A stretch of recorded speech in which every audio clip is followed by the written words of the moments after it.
यह जाना माना तथ्य है कि व्यक्ति बुद्ध की शरण ग्रहण करके ही बौद्ध संघ में प्रवेश पा सकता है। बुद्ध की शरण में आने का क्या अर्थ है? बुद्ध की शरण ग्रहण करने अथवा अपने आध्यात्मिक गुरु की शरण में आने का अर्थ है उन पर पूर्ण भरोसा होना और उनके प्रति पूर्ण श्रद्धा रखना। बौद्ध धर्म में इस बात को सर्वाधिक महत्व दिया जाता है। तिब्बती बौद्ध धर्म में इसे मार्ग का मूल कहा जाता है और बुद्ध ने स्वयं श्रद्धा को बीज कहा है। श्रद्धा बीज है। अगर निर्वाण का फल प्राप्त करना है तो निर्वाण का फल प्राप्त करने के लिए श्रद्धा रूपी बीज को अंकुरित करना होगा। श्रद्धा रूपी बीज को बोकर उस पेड़ के माध्यम से निर्वाण रूपी फल को प्राप्त किया जा सकता है। इसीलिए बुद्ध ने श्रद्धा को बीज कहा और तिब्बती बौद्ध धर्म में इसे मार्ग का मूल कहा जाता है। इसकी व्याख्या करते हुए एक तिब्बतन गुरु कहते हैं, हमारे अभ्यास का एक अत्यंत महत्वपूर्ण अंग है मार्ग का मूल। ये शब्द हमें स्पष्ट करते हैं कि एक वृक्ष के सभी पत्ते, फल आदि उसकी जड़ों के ही परिणाम हैं। इसी प्रकार व्यक्ति का समस्त आंतरिक ज्ञान और उसकी सभी अनुभूतियां उसके अपने आध्यात्मिक मार्गदर्शक के प्रति पूर्ण श्रद्धा के फलस्वरूप प्राप्त होती हैं।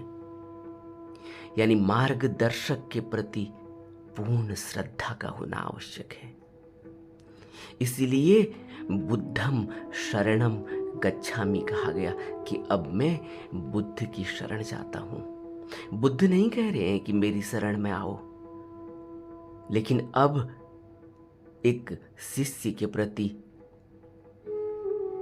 एक शिष्य को बुद्ध के प्रति श्रद्धा पैदा हुई है। उस श्रद्धा से वह अपने को नतमस्तक करता है, अपने को सरेंडर करता है, अपने अहंकार को छोड़ता है। इसलिए बुद्ध की शरण या किसी सतगुरु, किसी गुरु की शरण आवश्यक है। कोई गुरु, कोई सतगुरु, कोई बुद्ध यह नहीं कहता कि मेरी शरण में आओ। वह तो कहते हैं, जैसे बुद्ध ने कहा कि मैं तो हूं ही नहीं, मेरी शरण तुम लोगे कैसे। कहने का अभिप्राय यही है कि जब भी कोई बुद्ध की शरण लेता है तो सबसे पहले उसके अंदर श्रद्धा का विकास होना आवश्यक है, श्रद्धा होनी आवश्यक है। बिना श्रद्धा के इस मार्ग पर बढ़ा ही नहीं जा सकता। इसीलिए इसे तिब्बती बौद्ध धर्म में मार्ग का मूल कहा और बुद्ध ने स्वयं श्रद्धा को बीज कहा। अगर बीज ही नहीं है तो फिर फल की प्राप्ति कैसे होगी? तो फिर ऐसी ही बात हुई कि कोई अंधा व्यक्ति टटोल रहा हो, रोशनी को टटोल रहा हो, सूरज को टटोल रहा हो, कैसे देखेगा? आंख चाहिए, पहले सही आंख चाहिए। आंखों का इलाज करना होगा, किसी डॉक्टर के पास जाना होगा और आंखों के सही होते ही फिर टटोलना नहीं पड़ता, फिर तो सूरज स्वयं ही दिखाई पड़ेगा। इसीलिए श्रद्धा चाहिए। अगर श्रद्धा हो बुद्ध के प्रति तो निर्वाण का रास्ता स्वयं ही दिखाई देगा। श्रद्धा रूपी बीज चाहिए। परम सत्य के साथ एकात्म होने तक की सभी आंतरिक अनुभूतियां हम तभी प्राप्त कर पाएंगे जब हमें अपने आध्यात्मिक मार्गदर्शक के प्रति पूर्ण श्रद्धा होगी। इसलिए अपने आध्यात्मिक मार्गदर्शक के प्रति आरंभ से ही पूर्ण श्रद्धा का होना अत्यंत महत्वपूर्ण है। अगर श्रद्धा नहीं है, अगर हम अभी हमारा मन इतना चंचल है कि वो कहीं ठहरता नहीं, किसी के प्रति भरोसा नहीं, किसी के प्रति विश्वास नहीं, तो फिर हम कहाँ पहुंच पाएंगे? हम कहीं नहीं पहुंच पाएंगे। और जीवन बहुत थोड़ा है, जीवन बहुत थोड़ा है। देखो, देखते ही देखते जैसे ऐसा लगता है कि कल की ही बात हो, और आज हम कहाँ पहुंच गए? आज हमारी उम्र किस पड़ाव पर पहुंच गई? हमारा जीवन कहाँ पहुंच गया? इसलिए एक तिब्बतन बुद्ध गुरु कहते हैं, अपने गुरु की ओर देखो। वे आध्यात्मिक मित्र हैं, बुद्ध हैं, जो सच्चे रत्न के रूप में आपको यहीं इस संसार में और अभी इसी जीवन में उपदेश देते हैं कि क्या करना है और क्या नहीं करना। अपने ज्ञान संपन्न गुरु द्वारा कहे गए प्रत्येक शब्द को धर्म रत्न समझो। तुम्हारे लिए गुरु ही प्रमुख शरण है, इसलिए उन्हें त्रिरत्न के सार तत्व के रूप में पहचानो। यह बहुत महत्वपूर्ण है। जब तक हमारे अंदर गुरु के प्रति पूरी श्रद्धा नहीं होगी, भरोसा और विश्वास नहीं होगा, तब तक इस मार्ग पर चला नहीं जा सकता। और याद रखना चाहिए कि बुद्ध ने अत्तो दीपो भव उनके लिए कहा है जो उनके शिष्य हैं, सबके लिए नहीं कहा। सब करेंगे कैसे जब मार्ग का ही पता नहीं, जब कोई दीक्षा ही नहीं ली, जब कोई प्रवज्ञा ही नहीं ली, जब किसी की शरण ही नहीं ली, तो करेंगे कैसे? इसलिए बुद्ध ने अपने शिष्यों को अपने शरीर छोड़ने से पहले आनंद द्वारा पूछे गए प्रश्न के उत्तर में कहा था कि अब कोई और गुरु करने की जरूरत नहीं है, अपने अंदर के दीपक को खोजना चाहिए। मेरे शिष्यों को अपने अंदर के दीपक को खोजना चाहिए, वही तुम्हारा गुरु होगा। लेकिन शिष्यों को, इसीलिए तो लोग दूर दूर से प्रवज्ञा लेने आते हैं, इसीलिए तो लोग दीक्षा लेने आते हैं। नहीं तो दीक्षा की क्या जरूरत थी? बुद्ध को तो बहुत लोग वैसे ही मानते थे, फिर भी गृहस्थी लोगों ने बुद्ध से दीक्षा ली, प्रवज्ञा ली। प्रवज्ञा का बहुत महत्व है। शरण और श्रद्धा बिना प्रवज्ञा के नहीं आ सकती, इसीलिए शरण में जाना होगा, प्रवज्ञा लेनी होगी। श्रद्धा कैसे श्रद्धा होगी जब मैंने अभी माना ही नहीं, जब मैंने किसी को अपनाया ही नहीं, जब मैं किसी की शरण में ही नहीं गया, जब मेरी किसी के प्रति श्रद्धा ही नहीं हुई, तो मेरे अंदर बुद्धत्व का फूल, उस निर्वाण का फूल खिलेगा कैसे? जब मेरे पास बीज ही नहीं है तो फूल खिलेगा कैसे? पेड़ बनेगा कैसे? इसीलिए हर व्यक्ति, चाहे वो राजा हो, चाहे वह एक साधारण भील हो, एक साधारण गरीब व्यक्ति हो, हर व्यक्ति बुद्ध के पास आया और आकर दीक्षा ली, प्रवज्ञा ली, शिष्य बना, अपनी श्रद्धा बुद्ध के लिए दिखाई। यह बहुत महत्वपूर्ण बात है। इसको उस व्यक्ति को समझना चाहिए जो आध्यात्म की राह पर चलना चाहता है। सबके लिए अध्यात्म का राह है भी नहीं, सबके लिए यह रास्ता नहीं। यह रास्ता उसके लिए है जिसने ठान लिया है कि उसे आध्यात्म के मार्ग पर चलना है, उसे निर्वाण के पथ पर चलना है, उसे निर्वाण परम निर्वाण रूपी फल को प्राप्त करना है। तो उसे श्रद्धा रूपी बीज और अपने बुद्ध, अपने सतगुरु, अपने गुरु के प्रति श्रद्धा रखनी होगी। उस बीज को अपने अंदर पैदा करना होगा, प्रवज्ञा लेनी होगी, शिष्य बनना होगा। तब बुद्ध कहते अत्तो दीपो भव। जब शिष्य बन गए, दीक्षा मिल गई, क्या करना है, कैसे करना है पता चल गया, वह रास्ता पता चल गया, वह मार्ग पता चल गया,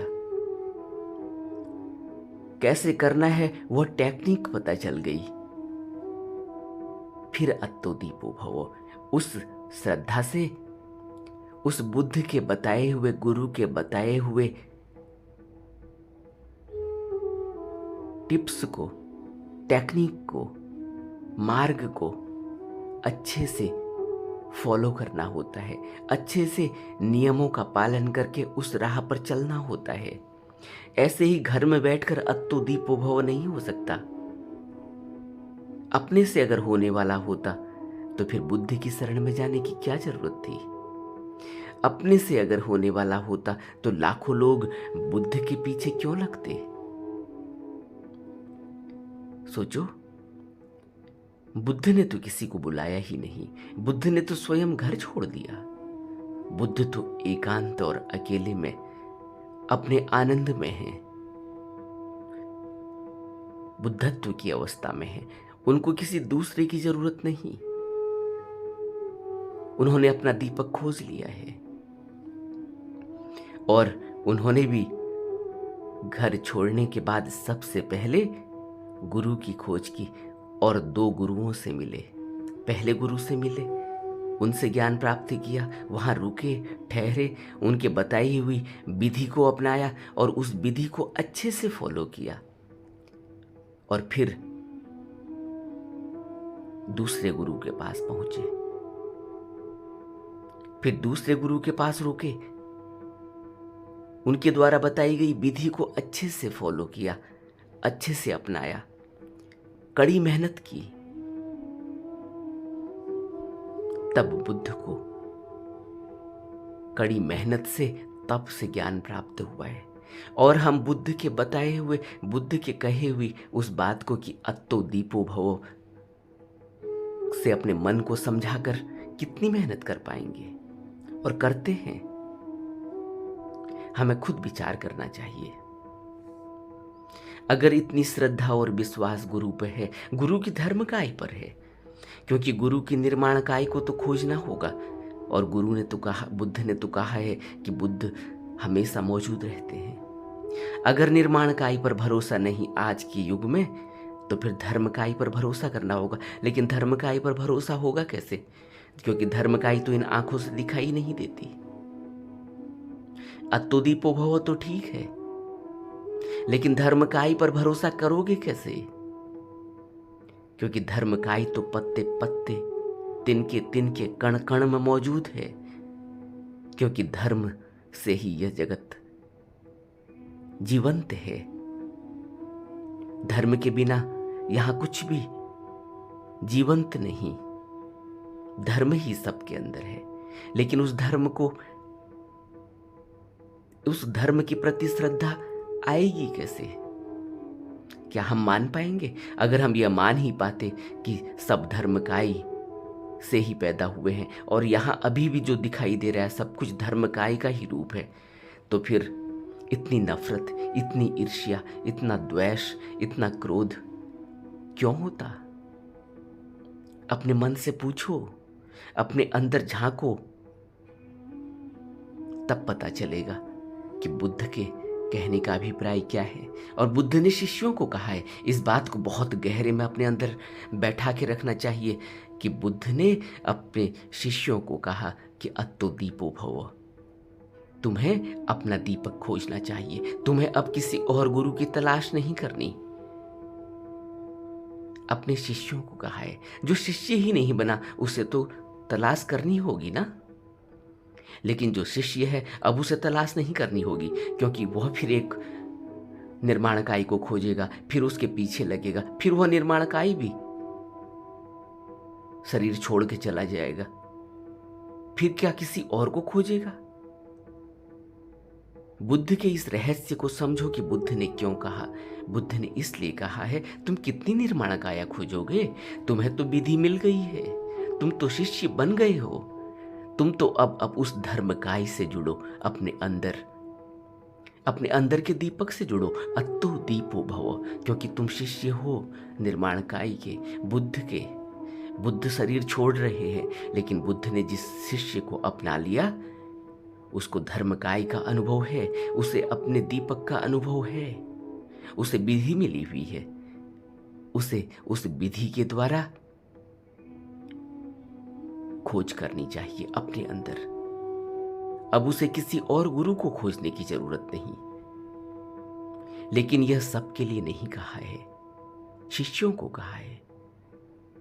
हमें बहुत गहरे में इस पर विचार करना चाहिए। कहते हैं कि बुद्ध एक बार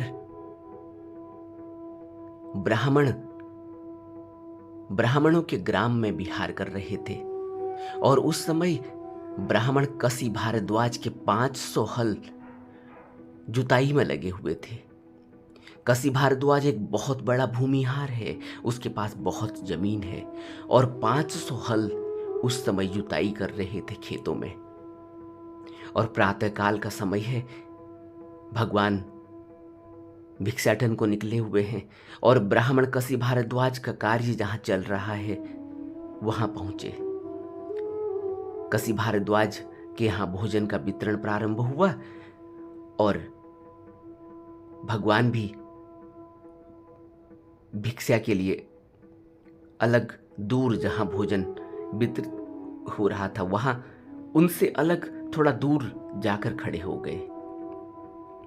भगवान को देखकर कसी भारद्वाज कहता है, हे श्रमण, मैं जोतता हूं और बोता हूं, जोतकर और बोकर मैं खाता हूं।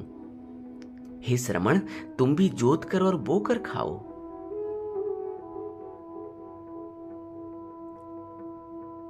तब बुद्ध ने कहा, हे ब्राह्मण, मैं भी जोतता हूं और बोता हूं, जोतकर और बोकर ही मैं खाता हूं। यह बात कसी भारद्वाज के समझ में नहीं आई। तो उस ब्राह्मण ने कहा, कसी भारद्वाज ने कहा, हमें न तो हल का बंधन दिखाई दे रहा है, न हल दिखाई दे रहे हैं, न फाल दिखाई दे रहा है, न बैल हाँकने वाला अंकुश, और न ही हमें श्रमण के हाथों में और आगे पीछे कोई गाय बैल दिख रहे हैं। परंतु फिर भी आदरणीय श्रमण ऐसा कह रहे हैं, हे ब्राह्मण, मैं जोतता भी हूं, मैं बोता भी हूं, और मैं जोतकर और बोकर ही खाता हूं। इस बात को सुनकर कसी भारद्वाज को बुद्ध ने कहा, भगवान बुद्ध ने कहा, श्रद्धा मेरा बीज है, और तप वर्षा, और प्रज्ञा मेरा हल है, और हल का बंधन है। विनयशीलता उस हल का मेरुदंड है, और मन रस्सी है, नियंत्रण करने वाली रस्सी। चैतन्य अवस्था मेरा फाल और गाय बैल है।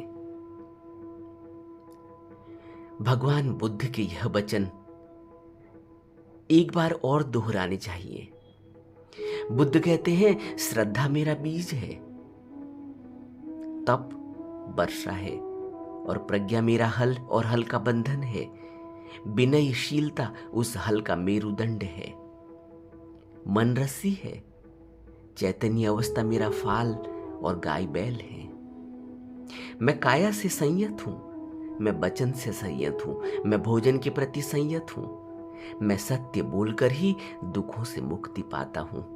विनम्रता ही मेरी मुक्ति है। सामर्थ्य ही वह बैल है जो मुझे निर्वाण पथ की ओर ले जाने के लिए उत्तरदायी है। यह बैल बिना पीछे मुड़े मुझे निर्वाण की ओर ले जा रहा है, जहां पहुंचने के बाद मनुष्य को कदापि दुख नहीं होता। इसलिए हे ब्राह्मण, यह खेती हो चुकी है, यह खेती अमृत फलदायी है। यह खेती कर मनुष्य समस्त दुखों से मुक्त हो जाता है। तब ब्राह्मण कसी भारद्वाज ने एक सुनहरे रंग के पात्र में खीर डालकर भगवान को परोसा। स्वर्ण पात्र में खीर को डालकर भगवान को ग्रहण करने के लिए कहा, और तब भगवान ने कहा, धर्मोपदेश प्राप्त भोजन मेरे लिए अभोज्य है ब्राह्मण। सम्यक दृष्टि रखने वालों को यह धर्म नहीं है कि वो धर्मोपदेश से प्राप्त वस्तुओं को ग्रहण करने से बुद्ध अस्वीकार कर देते हैं। धर्म के विद्यमान रहते हुए बुद्धत्व को प्राप्त मनुष्यों को यही आचरण करना होता है। वह मनुष्य जिसे पूर्ण ज्ञान प्राप्त हो चुका है, जिसके राग नष्ट हो चुके हैं, जिसकी चंचलता समाप्त हो गई है, उसका स्वागत करो। यह पुण्य चाहने वाले के लिए उत्तम क्षेत्र है। तब कसी भारद्वाज ने कहा कि हे गौतम, मैं यह खीर किसे परोसूं? तब भगवान बुद्ध ने कहा कि हे ब्राह्मण, मैं नहीं देख पाता हूं कि देवताओं, मारों, मनुष्यों, श्रमणों और ब्राह्मणों के इस संसार में तथागत एवं तथागत के अनुयायियों के अलावा कोई और इस खीर को खाकर भली प्रकार पचा पाएगा। इसलिए हे ब्राह्मण, तुम इस खीर को वहां गिरा दो जहां कम घास उगी हुई है, या इसे जीव रहित पानी में डाल दो, या तो ऐसी जगह डाल दो जहां कम घास उगी हुई है, और या ऐसी जगह डाल दो जीव रहित पानी में। तब ब्राह्मण कसी भारद्वाज ने खीर को जीव रहित पानी में फेंक दिया, और पानी में खीर फेंकते ही कहते हैं कि झपाक की आवाज आई, सिसकारी उठी और भाप निकलने लगी। तब ब्राह्मण भयभीत होकर भगवान के पास गए और चरणों में नतमस्तक होकर उसने भगवान से कहा, हे आदरणीय गौतम, यह अति सुंदर है। जैसे कोई उल्टी वस्तु को सीधा कर दे, या ढके हुए को उघाड़ दे, या भटके हुए को सही मार्ग दिखला दे, या अंधेरे में दीपक जला दे, ताकि जिनके पास आंखें हैं वे वस्तुओं को देख सकें। ऐसे ही आदरणीय श्रमण के आदरणीय गौतम द्वारा धर्म को अनेक प्रकार से समझाया गया। मैं आदरणीय गौतम की शरण में जाता हूं, और धर्म की शरण में जाता हूं, और भिक्षु संघ की शरण में जाता हूं। मैं आदरणीय गौतम से प्रवर्ज्या और उपसंपदा चाहता हूं। ऐसा ब्राह्मण कसी भारद्वाज ने कहा। तब भगवान द्वारा प्रवर्ज्या और उपसंपदा मिली, और आदरणीय भारद्वाज कसी भारद्वाज को, ब्राह्मण को प्रवर्ज्या मिलते ही वह एकांत में संयमी, उद्योगी और उत्साही जीवन जीने लगा, और कुछ ही समय में अपनी प्रज्ञा के बल पर धार्मिक जीवन के उस श्रेष्ठतम अवस्था पर पहुंच गया, जिस अवस्था को प्राप्त करने के लिए कुलीन घरों के लोग गृह त्याग करके दूर दूर से विचरण करते थे, गृहहीन अवस्था में विचरण करते थे। कहते हैं कि कसी भारद्वाज का जीवन जन्म समाप्त हो गया, जन्म मरण समाप्त हो गया, भवमुक्त हो गए, और धार्मिक जीवन जी लिया गया। जो कुछ करना था वह सब कर लिया गया, और जीवन में कुछ करने को अवशेष नहीं रहा। और कसी भारद्वाज अरहंतों में से एक हुए हैं। हमें भी चाहिए कि बुद्ध के वचनों को बहुत गहरे में अपने जीवन में उतारें, उनको समझने की कोशिश करें।